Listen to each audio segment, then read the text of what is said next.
আমি মারা গেলে মসজিদের মাইকে আমার মৃত্যুর কথা ঘোষণা করবে না, যত তাড়াতাড়ি সম্ভব আমাকে কবর দেওয়ার চেষ্টা করবে। কবর খুঁড়তে যেটুকু সময় লাগবে সেই সময়ের মধ্যে কবর দেওয়ার চেষ্টা করো।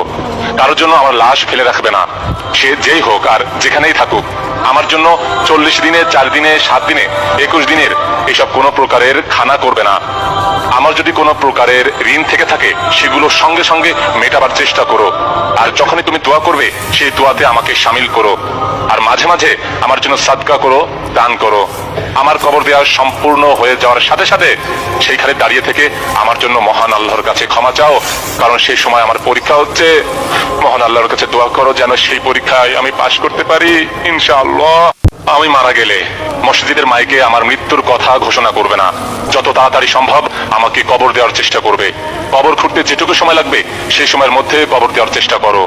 কারোর জন্য আমার লাশ ফেলে রাখবে না, সে যেই হোক আর যেখানেই থাকুক। আমার জন্য 40 দিনে